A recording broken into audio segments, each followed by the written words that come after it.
Olá, tudo bem? Aqui quem vos fala é o professor Alexandre Ferreira Ramos, da disciplina de Tratamento e Análise de Dados ou Informações, e nesse vídeo nós damos continuidades ao tema Medidas Resumo, abordando os chamados quantis empíricos. Esta é a folha número 1 de 3 que nós vamos utilizar. Nós iniciamos esse vídeo discutindo algumas das limitações das medidas média e variância amplamente utilizadas na análise de dados quantitativos. Essas duas medidas têm duas limitações básicas. A primeira delas é que elas são bastante sensíveis a valores observados que sejam extremos ou atípicos. Esses valores, essas quantidades são fortemente afetadas por valores extremos. Para exemplificar o que significa valor extremo, vamos considerar dois grupos em que a gente observa uma certa variável de interesse, um grupo A e um grupo B, e os valores dessas variáveis, dessa variável, são denotadas por x no grupo A ou y no grupo B. Suponhamos que os valores observados para o grupo A sejam 1, 2, 5, 5 e 7, e para o grupo B 1, 2, 5, 5, 7 e 16.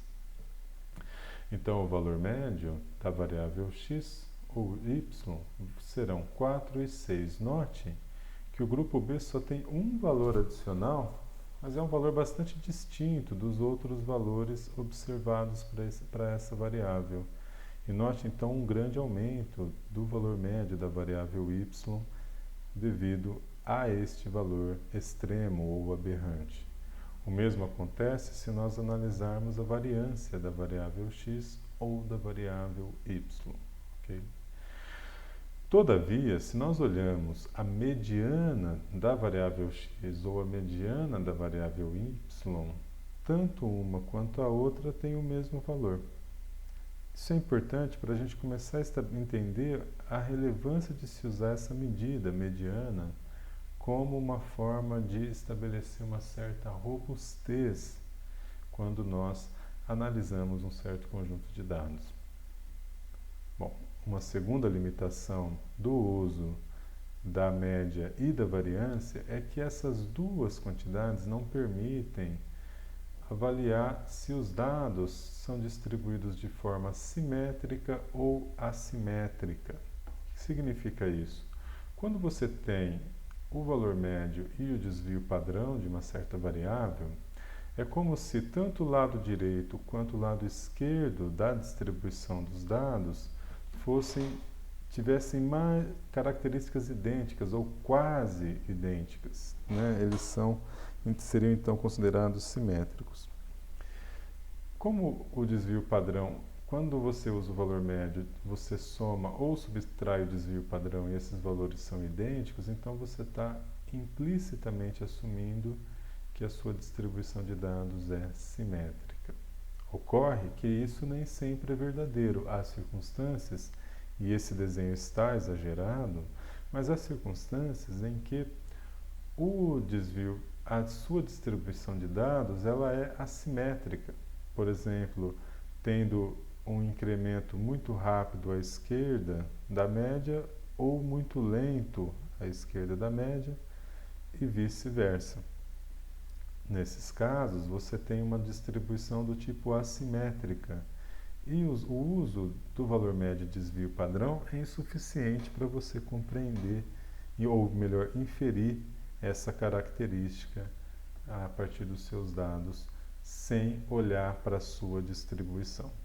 Esse detalhe é importante, sem olhar para a distribuição dos dados. Sendo assim, é necessário desenvolver medidas que complementem a análise baseada tanto no valor médio quanto no desvio padrão, e algumas quantidades necessárias para fazê-lo são os chamados quantis. Os quantis são definidos como quantil de ordem P ou P quantil, e eles são denotados pela letra Q, a função de P. P é um número ou uma proporção arbitrária variando de 0 a 1, portanto um número real. Note que ele não pode ser nem 0 nem 1. E ao definirmos o P, o que nós estamos tomando é que 100 vezes P% das observações são menores que esse quantil de ordem P.